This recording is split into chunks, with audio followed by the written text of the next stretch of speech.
fifth session of the United Nations Environment Assembly, where more than 2,000 delegates will come together to discuss climate change, nature and biodiversity loss, pollution and waste. In a very rare interview, our reporter Anne Macharia sat down with UNEP Executive Director Inge Anderson on Malta's United Nations Environment Assembly, what to expect and what's in store for African countries that bear the brunt of climate change.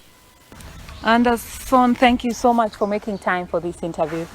I really appreciate. Let's start with UNEA, the past achievements. Looking back, how far are we? How far, and what was negotiated or what was agreed upon?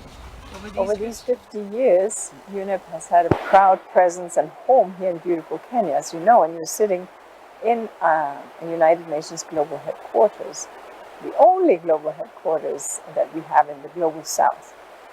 So I would say that, you know, obviously masses amount have been achieved, but we are not yet at the finish line, we never will be. But just a few examples, you know, just a couple of, was it August last year, the last petrol pump, the last gas with lead in it in the world. After 20 years of work, no more lead in petrol. Lead, which has an impact on child development, on brain development. Lead, which is highly toxic. You know, we had these holes in the ozone layers in the 1970s. It was discovered on both poles. And with a convention called the Montreal Protocol, UNEP, proud to host that convention, we have phased out these chemicals that were causing that, aerosols and CFCs. And so today, the ozone layer is slowly healing. All right. Given that countries like Africa bear the brunt of climate change, what's in store for them this UNEA? What's different with UNEA this time? And I have to apologize for the noise in the back, but we are getting ready for the world arriving here in Nairobi. We have heads of state and ministers from 70 countries, so there is a little bit of noise here. But what we are hoping to see now at this UNEA is that there will be a focus on some real decisions and a number of decisions. There's 17 decisions on the table to be considered. And they will be for deeper conversation. Now, with respect to Africa, and you mentioned climate change. Climate change, obviously, you know, no one is isolated from climate change. But if you are relying on nature to give you your bounty, if you are relying that harvest will come when harvest is supposed to come, that rains will come when they're supposed to come, then your society will be harder hit. And this is what we're seeing in a country like Kenya, where when I speak with folks here, they're saying, well, the rains are not supposed to be now, but now they're here. And so farmers don't know if they should plant or not. And we've seen the droughts in the north, we've seen the locusts. So that kind of irregularity of what the grandfathers knew, the climate that the grandfathers and grandmothers knew, and what the grandchildren today are seeing, is significantly different, which is why urgent action at the global level on climate change matters so much. 76% of all global emissions from carbon dioxide, CO2 emissions, are by just the G20 economy, 76%. So 20 largest countries, the G20, are responsible for that. So clearly they have a to-do item to do, and at the same time, they have to support poorer countries so that poorer countries don't take a polluting pathway, but that poorer countries can leapfrog into the cleaner pathways. With respect to, you know, rangelands that are drying out, animals not being able to graze, the trouble is that the solutions are not necessarily on Kenyan soil. The solutions are beyond. But there's still a lot that Kenya can do and is doing. Thinking about how to use shade cropping, trees that can give a degree of shade so that crops can grow under the trees. Thinking about how one can enhance water flows by not having runoff so fast if there's no grass and moisture. So protecting the watershed or where it rains. Thinking about how water in very arid areas can be better managed to ensure that there is supply for both animals and people. But it is hard when we see the kind of climatic change that is impacted on a country like Kenya, a country that has done nothing to cause this problem. All right, understand. There's always the aspect of we talk too much but little action. Let's give most of these countries will just talk, but how do we follow up to ensure that they abide or they stick to the agreement? Or where are we falling short? I think at this point, we have COP26.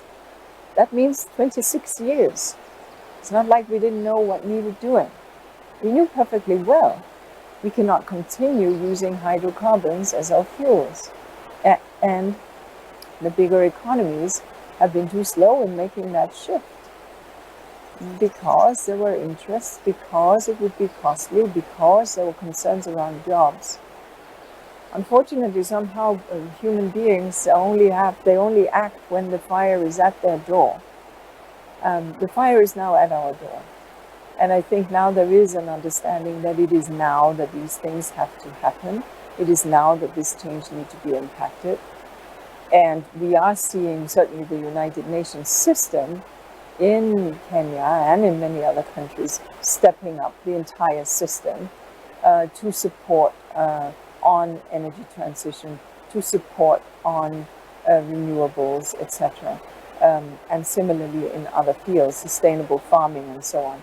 But it is a process and it takes time. All right. Are you excited about UNEA, the upcoming one? Oh, yes.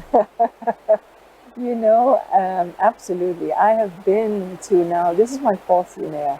I was here at UNEA 2, UNEA 3, UNEA 4, wearing different hats, but nevertheless, always delighted to come to Kenya for UNEA. This UNEA is unique because we did have to split it into two, as you know.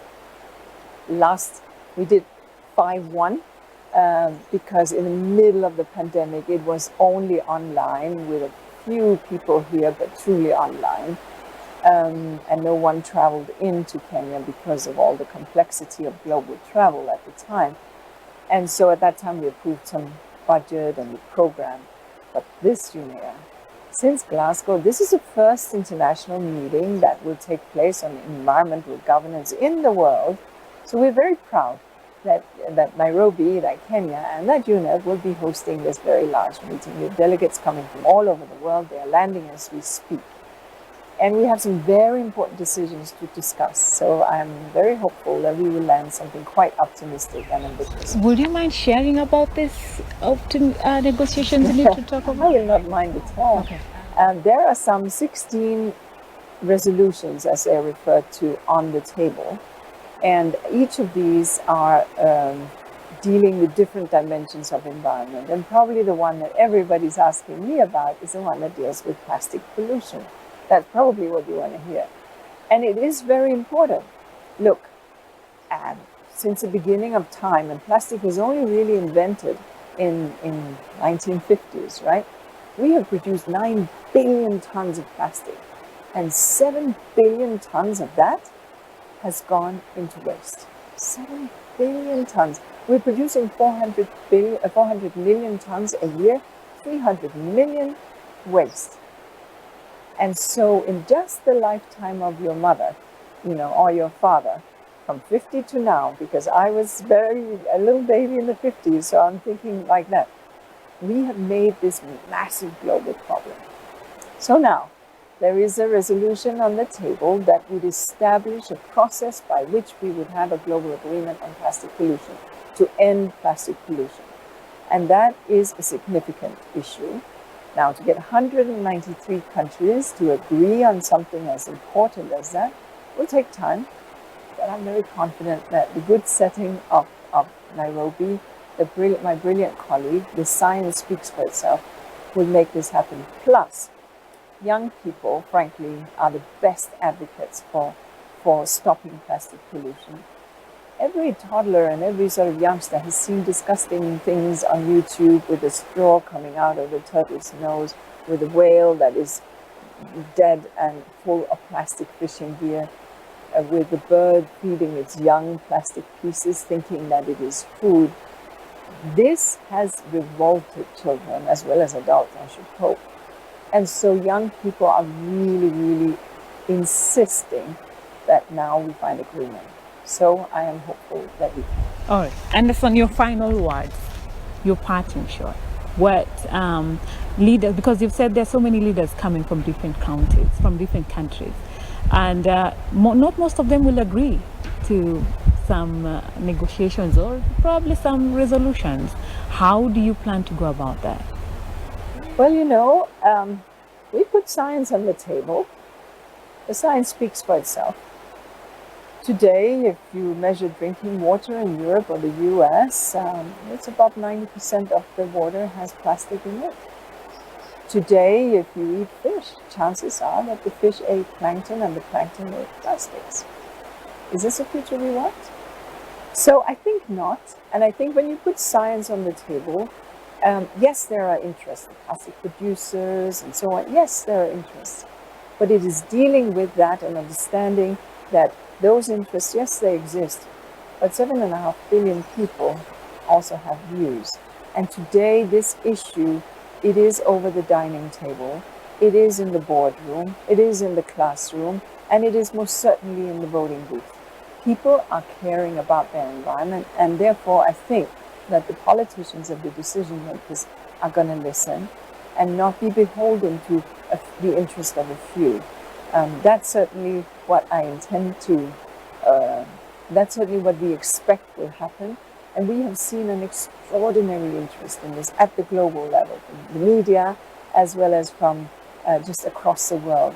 And that gives me hope that we can land this. All right, Anderson, thank you so much for your time. We really appreciate it. Right, and that is our reporter, Anne Mashari, of course, sitting down.